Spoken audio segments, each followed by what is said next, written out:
I'm here in Rose Hall, overlooking La Soufriere volcano, speaking to Mr. Osbert Garraway, who is a teacher and a part-time farmer. And Mr. Garraway took the decision to spend the entire eruption here. Mr. Garraway, why did you not evacuate? Basically, I've had the experience of the eruption in 1979. I was 10 years old at the time. And I remember my grandfather and a 14-year-old cousin, Stephen Doughty. They stayed in Rosal for most of the time and rode out the eruption. Also, I have a fair bit of knowledge as far as volcanoes are concerned.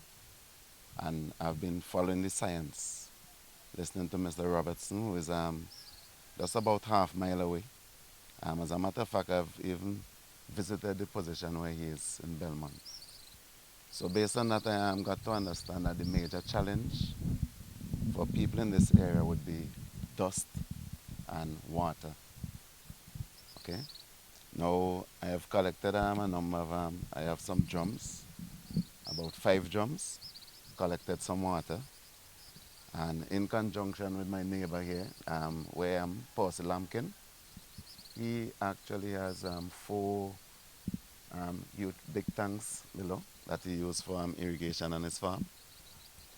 There's also another tank to the back here. And we took the decision that if things are to get difficult, we decide exactly where we'd go together.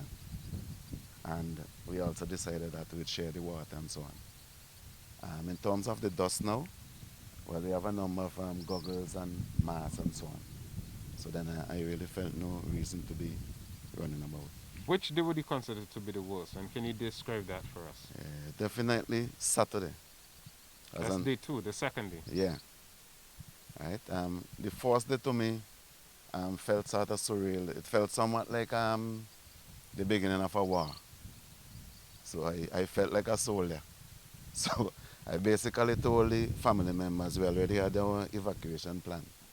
So I just told them, okay, it's time to move. So they're now with my brother in Calderich. And well, they knew already that I had the decision to stay. But on Saturday, my eldest son was also here with me. A couple of the gentlemen and so on. But he went off on Saturday to do something and get back. So I was actually alone. Basically, we were hearing all night, well, starting in the day. It's like a huge cauldron. You hear like something boiling up. And then every now and then you just say, wutum, wutum. And then you saw, of course, as you'd see in the pictures, the huge clouds going up in the back. One of the worst parts, I think, is when electricity cuts about 12:50 p.m. 12:50. AM. Well, that's AM. Yes, past midnight. On which day? That was Saturday night coming Sunday morning. So the electricity went. Of course, the internet was out and everything. So it was totally black.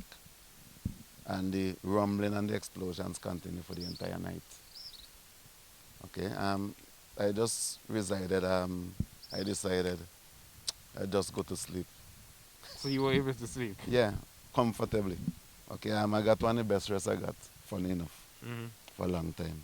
So how did your family feel leaving you behind? Well, as it was. Well, you did generally said you felt like a soldier, and you're telling the lower ranks, as it were, to it's time to leave. What did they say? Were they concerned? Of course, the calls kept coming in. I got calls from my uncle in Jamaica, from Canada, from England, Trinidad, and so on, and my immediate family here. Everybody was deeply concerned, but to be honest, I just decided this is what I'm going to do. You have a lot of animals. We have a number of pit bulls there. You cannot turn these dogs loose because people have their animals all about the place. And then number sheep and goat and so on, cats and pigs. And funny enough, what ended up happening is that all the animals kept coming to my home. I guess they were smelling food. So all the animals around that were set loose? Yeah. They came to your house? Yeah, so I had a number of cats in the porch there. little puppies, strange dogs, pigs, sheep and goat, you name it. Okay, so we just stayed in. But the morning when I came out, this surprising thing, it was like I'd say a massive snowstorm. That's a Sunday morning. Yeah. So when I came out, I noticed that everything was covered. Everything was covered. The plants were all gray. Okay? And when I came out and looked on the house roof, I noticed the ash was very thick.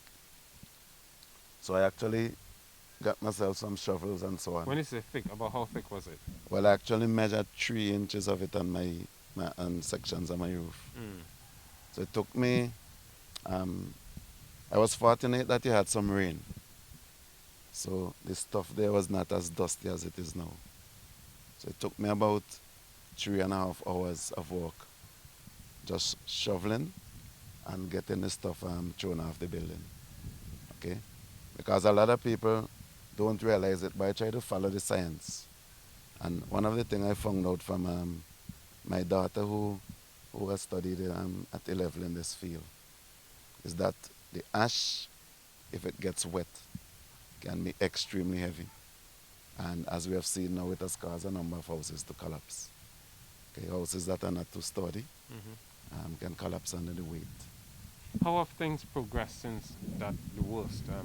Well, when I came the first day of the eruption, Yeah. I couldn't see anything, but now I'm seeing, I could see where the volcano is. I could see these mountains.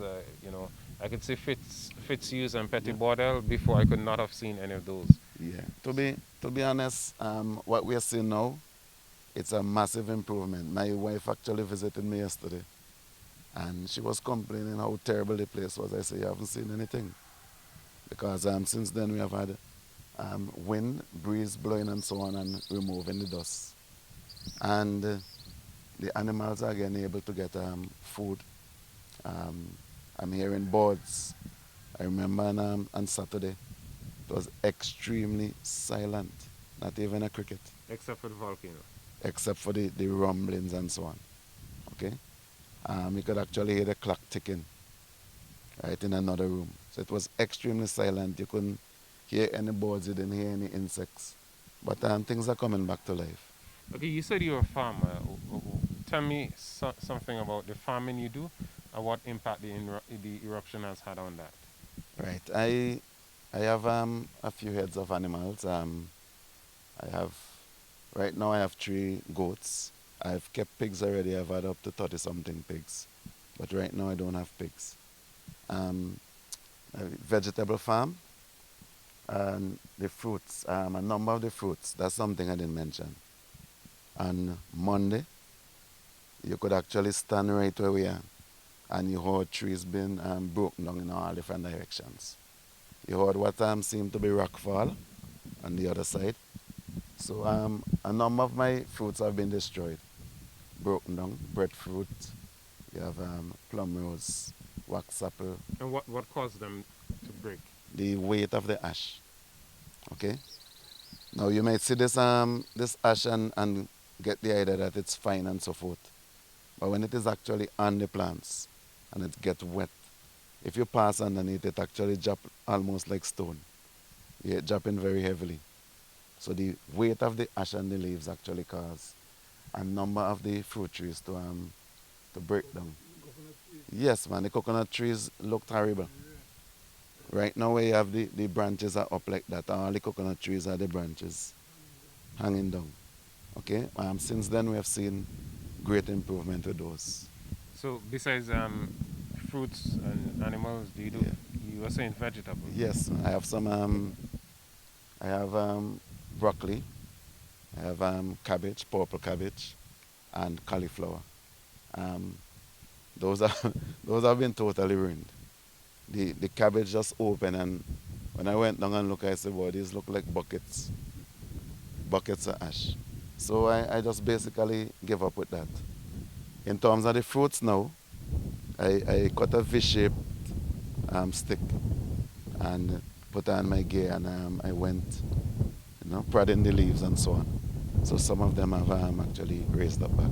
So you went to probably to shake off some of the ash. Yeah, to get the weight off. And the trees actually came back up. Okay, you're a teacher, but how important is your farming to the income, to your family's income? Well, it's extremely important. As a matter of fact, I don't know how some people make it doing a one job as a teacher or a nurse, right? Because for years, I actually grew up on a farm with my grandfather, and well, for years I've been doing all kind of farming. Okay, so extremely important. Also, Is it a supplementary income or a substantial contribution, a substantial part of your family's income? yeah, it's a substantial part. What percentage would you estimate it to be? Maybe about in excess of 20%. In excess of 20%? Yeah, That's substantial. yeah. And then in terms of it reduces the amount of money you have to spend on food and so on. Because I've had calls for... So then you need to add a few percentage for that. Well, exactly. Because in terms of food, up to last night a brother was calling me to find out how I am with food down here and so on.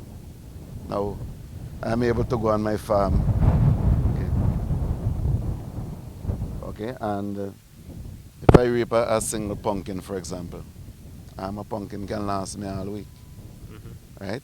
I went there, dug some tanias and so forth. So even if you don't have money on the spot and so on, then there's always something that you could go, enough things. I take a few pepper and a few things like that. And prepare a meal. Yeah, and able to prepare a meal. What about root crops? Has the damage to root crops been substantial, or do you think they would survive? I think the root crops would fare best, because basically what has happened is that the ash has just covered whatever was underneath the ground. Funny enough though, Percy Lampkin, the farmer right here, some time ago I came and asked him about the farm and so on, and he told me he went to dig cucumbers. You know what I mean? Normally somebody would say, okay, I'm going Pick a cucumber. yeah, so you actually have to go dig cucumbers because you have to search under the ash. I have some cucumbers, I couldn't really bother to try the digging. There's too much ash there. But are you in any way daunted from farming, dissuaded or discouraged by this? No, as a matter of fact, I'm quite optimistic. I'm looking at the ash as extra fertilizer.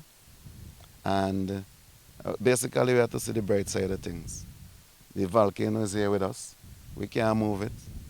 We can't control the actions. The most you could do is to learn how to live with it. I think every part of the world have their own challenges. California's wildfire, Australia, they have fires every year, right? Some places are hurricane prone. So if the volcano is our thing, well, we just have to learn to live with it. That's how I see it. Thanks a lot for speaking to me, and all the best to you.